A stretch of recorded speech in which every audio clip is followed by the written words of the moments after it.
Abrindo aqui o nosso noticiário, ouvindo Zé Maria Trindade, nossos olhos e ouvidos na capital federal. Os últimos dias todo mundo acompanhou aí esse final de semana, principalmente, foram marcados por troca de farpas entre o presidente da República, Jair Bolsonaro, e o presidente da Câmara, Rodrigo Maia. Zé Maria Trindade, o que é que está acontecendo entre eles? Passa aí a limpo pra gente, dá uma geral, Zé. Muito bom dia. É isso. Muito bom dia, Edgar. Bom dia a todos aí.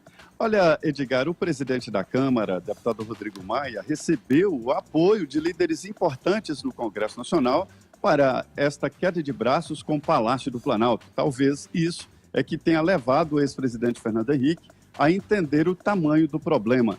Não é só esta história de o presidente da Câmara ter recebido ataques através das mídias sociais de grupos ligados à família do presidente Jair Bolsonaro, né? Mas também insatisfações do Congresso Nacional. Primeiro, todos os discursos do governo são no sentido de tirar a política do caminho, dizer que a velha política, as nomeações estão sendo colocadas como um favor político, estão dizendo que a disputa se trata de tentativa de ganhar partes do governo, e aí o governo ganha a opinião pública, mas perde o Congresso Nacional.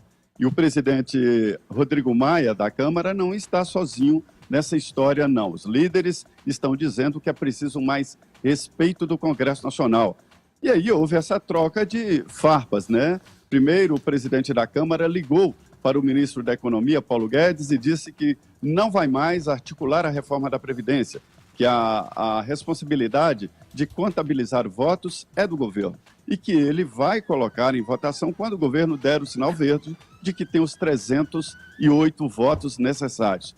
Acontece, Edgar, que o presidente da Câmara ele tem toda uma história ligada aí ao mercado financeiro, exatamente em defesa de reformas, como a reforma da Previdência. E um grupo está sendo criado no Congresso Nacional que defende a reforma acima até do governo. Mas aí esse grupo ficaria com o controle do conteúdo da reforma. Diante disso, o ministro da Fazenda está neste momento no Palácio do Planalto, exatamente discutindo isso, conteúdo, com o presidente Jair Bolsonaro. E olha, o perigo disso tudo é que o vice-presidente, o general Mourão, está sendo procurado para colocar panos quentes, viu? Sempre o Mourão, né, Zé? O que já falou que não é ventríloco, não quer esse posto para mim, não. Ô, Zé, rapidamente aqui, olha, essa falta de entendimento, e parece, né, que tudo isso denota uma falta de entendimento, né, do que é a política, né, do que requer a política, né, que é a arte do convencimento, é a arte da negociação, da articulação. Do contrário, fica parecendo que o caminho para digamos, autoritarismo fica aberto. Agora, Zé, queria te ouvir, porque foram 27 anos de Câmara dos Deputados vividos por Jair Bolsonaro, que parece que não foram suficientes para fazê-lo entender que a política, né, esse traquejo político é formado em torno exatamente de você ouvir opiniões divergentes, oferecer as suas opiniões. Essa noção de diplomacia já deveria estar há muito tempo incutida na cabeça do presidente, né, Zé? Para poder tocar adiante essas negociações. Esse lavar de mão, digamos assim, não é bom para uma reforma que é crucial para o Brasil, né? O Congresso é dividido em interesses, republicanos, não republicanos, alguns querem apenas aceno, carinho, outros querem dinheiro vivo mesmo, e outros querem participação no governo. Cada um quer uma coisa, e não se pode dar a coisa errada para o parlamentar errado. O que está faltando é a formação de uma base exatamente atendendo essas expectativas e rejeitando as expectativas não republicanas. Isso é o tradicional, né?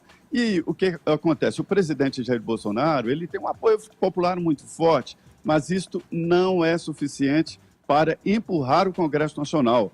Alguns deputados dizem que o discurso do governo e de aliados estão colocando a política e os políticos como se fossem bandidos ou pessoas nefastas na vida do país. E o sintoma maior disso é que os líderes, não é deputado simples não, líderes partidários não estão tendo acesso à agenda dos ministros. Esta é a maior reclamação. Liga pedindo a agenda e fica 60 dias sem uma resposta. Então, é um conjunto de ações que o governo terá que tomar para apaziguar enquanto o Mourão não entra em cena, né? Perfeito, Zé. Olha, em meio a essa troca de farpas, o ex-presidente Fernando Henrique Cardoso postou no Twitter, nesse domingo, a seguinte mensagem, abre aspas aí, olha. Paradoxo brasileiro, disse ele, 2 pontos. Os partidos são fracos, o Congresso é forte. Presidente que não entende isso não governa e pode cair. Maltratar quem preside a Câmara é caminho para o desastre. Precisamos de bom senso, reformas, emprego e decência. Presidente do país deve moderar e não atiçar. Fecha aspas, eu passo a bola para o Caio.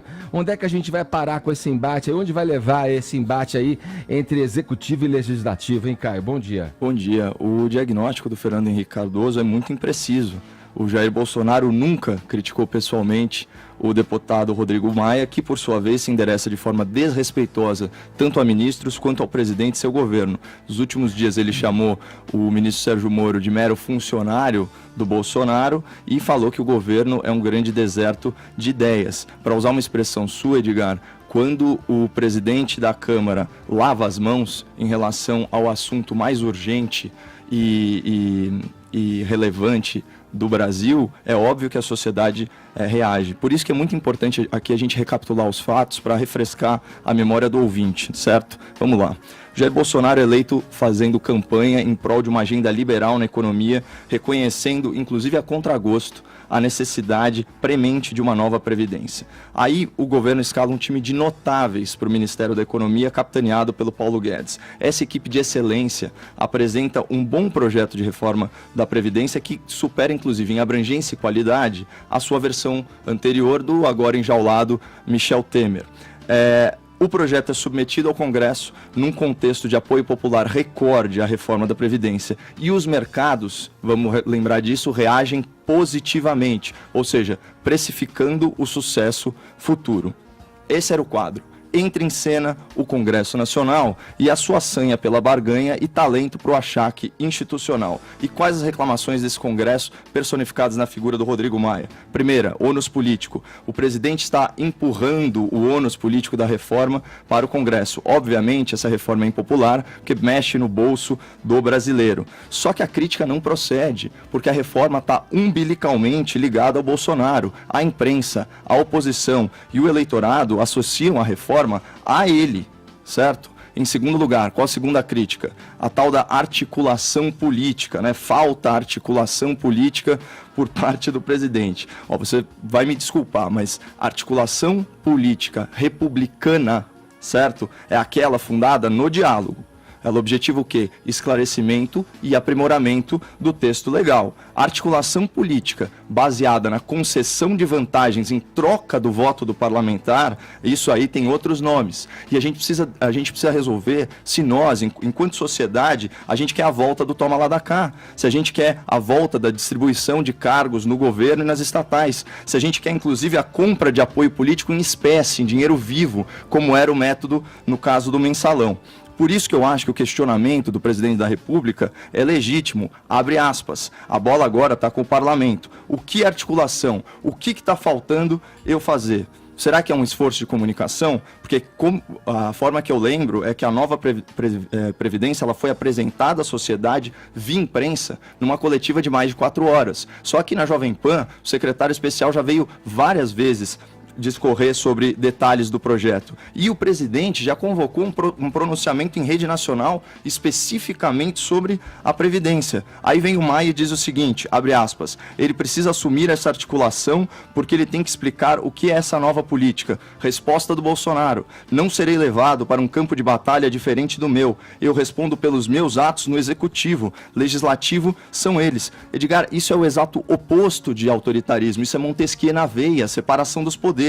E a gente percebe que em nenhum momento, o Maia define o que é articulação para ele, política para ele. Então fica esse termo, na verdade, abstrato e obscuro. E o mais triste é que a grande imprensa, né, enquanto espuma de raiva aí na sua sofreguidão para criticar o bolsonarismo, está se colocando ao lado da velha política, né, em nome da governabilidade. Ou seja, você tem jornalista quase falando literalmente que os fins justificam os meios. E tem um outro detalhe também que a gente não pode esquecer. O Rodrigo Maia é um cara que já teve planos, inclusive, para ocupar a presidência da República. Claro, ninguém deve ter distinguido para ele a diferença essencial entre planos, sonhos e delírios, né? Delírios de grandeza. Agora, é muito importante que ele adicione só uma pitada, uma pitadinha de patriotismo nos banquetes palacianos dele, porque o Brasil não é o playground do presidente da Câmara para ele ficar brincando de esconde-esconde com a reforma da Previdência. Quem sabe, se ele for mais atento à voz das ruas, se ele voltar para a realidade e fizer o que se espera de um político responsável, ele consiga aí uma notinha de rodapé nas páginas da história. Ô Zé, bom, tem as vozes dissonantes do Congresso também, que vão, na verdade, oferecer argumentos para, segundo o próprio presidente Bolsonaro, que os ajustes sejam feitos, né, dentro dessa reforma proposta aí. Agora, eu penso o seguinte, diferentemente do Caio aqui nas alegações que ele faz, o trabalho não para. O presidente foi eleito para continuar articulando, continuar conversando e fazendo essa diplomacia na arte de tentar convencer as pessoas do que precisa ser feito. É o trabalho da política, senão a gente termina com a política e vamos para casa. Olha, Edgar, não se trata de uma disputa entre o presidente da Câmara e o presidente Jair Bolsonaro. Já passou desse ponto. Ele agora tem apoio. Agora não, sempre teve. Ele só saiu na disputa depois de receber apoio de líderes. Eu soube que ele reuniu líderes na presidência e colocou a situação. O argumento aí dos líderes, eu conversei com alguns, é de que há ataques ao Congresso Nacional. Até nisso aí que o Caio falou, indicando de que todo mundo quer pedaço do governo, todo mundo quer dinheiro, viu? Não é bem assim, segundo os líderes. E eu vou repetir que o Congresso é dividido entre representantes do povo, cada um quer uma coisa. Alguns querem sim dinheiro vivo, né? Outros querem apenas uma participação do governo, sei lá, um relacionamento. Mas o que ninguém quer é receber ataques diários. E até líderes ligados ao presidente Jair Bolsonaro participaram desta reunião, né? Então, a confusão ela é mais ampla. Agora, tirando essa disputa política, o que eu vejo é o seguinte: existe um grupo até que se autodenomina de bom senso que apoia as reformas e, decididamente, a reforma da Previdência.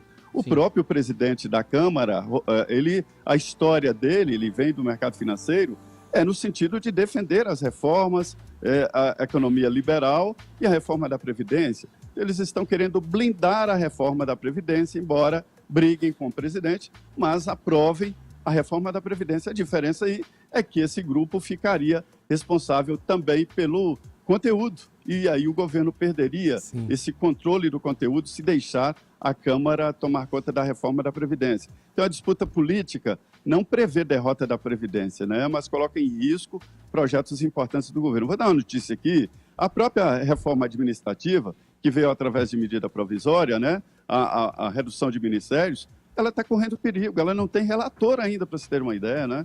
Agora imagine se a medida provisória que reduziu o número de ministros caia por falta de votação. Tá certo, Zé. Obrigado pelas informações. Bom trabalho aí em Brasília. Um grande abraço. Perfeito. Bom dia a todos.